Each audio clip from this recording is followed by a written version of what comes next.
বাসা থাকি বারোইবার আগে প্ল্যান করছি খানো খানো যাইতাম, বাট চিন্তা করলাম যে ফয়লা খানো যাইতাম। তো আখতা মনে হইল যে গাড়ির ক্লাসটা খুব বেশি টাইট টাইট লাগে। তখন চিন্তা করি দেখলাম যাই গিয়ে সুজুকির সার্ভিস সেন্টারও, তার আর শোরুমের নাম হইল ক্লাসিক। তো অন্য ভাই একজন পরিচিত আসেন, থাইন্ডে গিয়া তুকাইরাম, তুকাই তুইয়া ডাকিছি, ডাকা বাদে তাইনে আইসইন। ভাই ইয়া কইলাম ভাই ক্লাসটা খুব বেশি টাইট। তখন তাইন কিতা করিয়া মুড়া মারছইন, মারা বাদে ক্লাসটা লউজ হয়ে গেছে। লউজ হয়ে গেছে কইতরা গাড়ি খানটা খুব সুন্দর লাগে রো, কিতা করছো? কইলাম ওয়াশ করাইছি। কইলাম রে 500 টাকা দিয়ে ওয়াশ করাইছি, সুন্দর লাগবো না নি? তো সার্ভিস সেন্টারে কাম শেষ করিয়া আমি আবার যাইরাম গিয়া যাওয়া লাগবে রে সন্ডিফুল। সন্ডিফুল যাওয়ার কারণ হইল গিয়া ই যে গরম পড়ছে বাসার টাকা সম্ভব নাই। তো সম্ভব নাই বলিয়া তো একটা এসি কিনলে কিছুটা হইলে আরাম হইব। তো এসি কিনার দিতাম যে টেকা তো নাই। তখন একটা উয়ে বাকলাম যে কিস্তিতে তো এসি দে, তো কিস্তিতে লাগাই দিলে এসি, আস্তে আস্তে টাকা দিলে আইলে এসে গাড়ি চালাইয়া আইলাম সুবানিগার পয়েন্ট আইয়া দেখি ট্রাফিকে সিগন্যাল দিয়ে আটটাইয়া ধরছে। তো বহুত সময় একটা ইলছে সারে না প্রায় 5-6 মিনিট হইয়া আসছে। তো একটা চাললোতে আমিও দিলাম টান দিয়ে আস্তে আস্তে গেলাম উপশহরের দিকে। তো উপশহরের দিকে গেলাম, গিয়া দেখি রে উপশহর পয়েন্ট যে সুন্দর এক চত্বর বানাইছে আল্লাহু নাম লেখিয়া। তো উপসরে ইয়া গেলাম নতুন ব্রিজ গিয়া দেখি স্কাই ভিউ তো সুন্দর সুন্দর নাই আজকে। তো ওটা করিয়া গেলাম গিয়ে মাইন চত্বর ইয়া সন্ডিফুলের সিঙ্গারও শোরুমও গিয়ারও যে কোম্পানির এসি টুকাইছি, কোম্পানির এসি পাইছি না। তো অন্য একটা বালা কোম্পানির সিলেক্ট করলাম। ওরা বাদে শোরুমের বাইয়ে ফর্ম ফিল আপ করা, তো আমরা সিগনেচার দিলাইলাম। তো শোরুমের বাইয়ে হইলে রাতকে গিয়া লাগাইয়া দিব বাসাত। তো এই বাজু শেষ করিয়া আইলাম রে হোটেল বেলি গার্ডেনও আওয়ার কারণ হয়েছে ইনো আছে ইনভাইটেশন একটা। ডাইন সাইডে যাইয়া দেখি ইন্ডিয়ান এম্বাসিত অত মানুষ, এটা সবও আইসন পাসপোর্ট কালেকশন করাত। তখন গিয়া হামাই গেলাম হোটেল বেলি গার্ডেনও। হামাইয়া দেখি আমরা দাওয়াত হইল গিয়া অলিমাত হামাই গেলাম গিয়া দেখি তো বাক্কা মানুষ আসেন রে ওইনো। তখন দেখি সিটও খালি আছে, হাত দইয়া বই যায়, হাত গিয়া রে ডিস্টিং ভিডিও করিলাম। আইয়া বই গেলাম খানিও দিলাইল চাপ শুরু করিলাম। করিয়া শেষ করিয়া বারোইয়া দাইরাম গিয়া বারোইয়া দেখি রে মানুষ আইসেন কিছু প্রাইভেট কার লইয়া অলিমা খাওয়াত। মনে চিন্তা করলাম আমিও কোন দিন ইলা প্রাইভেট কার লইয়া আইতাম। তখন খাইয়া হইয়া শেষ করিয়া আইলাম, আস্তে আস্তে রাইড করিয়া যাইরাম গিয়ে আইএফআইসি ব্যাংক যাওয়ার কারণ হইল রে আমার ভিসা কার্ড খানটা ডুয়াল কারেন্সি করতাম।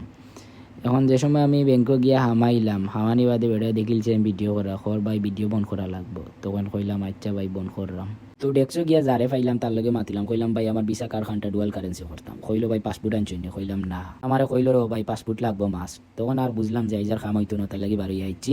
আখতা মনে হইলো রে আমার মানি ব্যাগও তো টেকা নাই। এর মাঝে বামেদে চাইয়া দেখি প্রাইম ব্যাংক করবো। কইলাম তের তুরা টেকা তুলি দেয়, আমার মানি ব্যাগ তো পুরাও এমটি। টেকা তুলাত গিয়ে অ্যাকাউন্টটাই টেকা নিচে খাটিয়া, কিন্তু ক্যাশ আবো দেন না। বাদে আমি ডরাই গেলাম আখতা কই টেকা কিতে হইলো। আখতা দিলাইছে ক্যাশ, বাদে বুঝলাম যে এটা নেটওয়ার্কের প্রবলেম আছে। তো টেকা উকা তুলিয়া বুতো থাকি বারোই গেলাম। বারোইয়া যাইতাম এখন বন্দর, বাই এজনের লাগে দেয়া করা। তো বন্দর সুবানি ঘাট হইয়া আবার বন্দরে দিয়ে যাইলাম, কিন্তু গাড়ির তো যে জাম, আস্তে আস্তে যাওয়া লাগে। আবার মাঝে মধ্যে দেখা যায় বৈতল মার্কা ইতা ইয়া গাড়ির সামনে পড়ে যায়। তো আস্তে আস্তেও আমি গাড়ি চালাইয়া বন্দরের দিকে যাইরাম। তো বন্দরের দিকে যাওয়ার সময় রিক্সার ড্রাইভার আছে আর ডং লাগাইলা। এবার চাইয়া দেখি আমরা সেই কলঙ্কিত বাহিনী, তারা লগর গাড়ি এখন করে থাকার কারণে সামনের হুন্ডারালা বাইরে খালি কয় সাইড লো। তখন দেখলাম যে কলঙ্কিত বাহিনী ওখানেও আইচ্ছে গাড়ি। এখন খুব লাগি তারা কলঙ্কিত বাহিনী, আর না ততদিন আমরা রুবালা লাগছি। ততদিন তিন করতাম তারারে খাওয়াই দাওয়াইয়া বড় করার কারণ আমরা রাষ্ট্রের লগে অন্য রাষ্ট্রের যুদ্ধ লাগলে তারা যুদ্ধ করতো, আমরারে সেভ করতো। এখন দেখা যায় তারা আমরার খাইয়া আমরারে মারে। ও তৈল আমরার বাংলাদেশের ল। আস্তে আস্তে রাইড করে যাইরাম কি বাই আইনের লগে দেয়া করা। বাই আইন হইলা তাই না আসেন সবুজ বিপণী হইলে এমন একটা মার্কেট, ই মার্কেটও ইলেকট্রনিক্স মাল পাইকারি ও খুচরা বিক্রি করা হয়। ভাই এটার লাগি ওয়েট করাম। তো ওয়েট করি আসছিল দেখাও করি আমি যাইরাম কি এখন জিন্তা বাজারে যে যাওয়ার কারণ হয়েছে গেস্ট এক গুরু আইসন ঢাকা থেকে, তারা পাঁচশির সাইটে হোটেলে উঠছে। তখন আমি যাইরাম আস্তে আস্তে পাঁচশির সামনে গিয়া বাই এন্ডে কল দিলাম, কইলাম তুমি কই?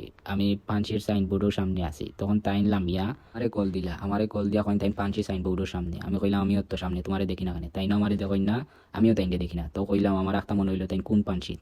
তখন কইলাম ভাই যে স্যারে জিকা বনো এটা কোন সাইডের পাঞ্চি। তো তাই মানুষ একজনটা জিকাইছো নি, ভাই কইছেন জেল রোডের পাঞ্চি। তখন আমি তাইনটা কইলাম আমি জিন্দাবাজারের পাঞ্চি তোমারে দুকাই, আর তুমি জেল রোডের পাঞ্চির সামনে নি। তখন কিতা করার আবার ঘুরিয়া যাওয়া লাগে জেল রোড।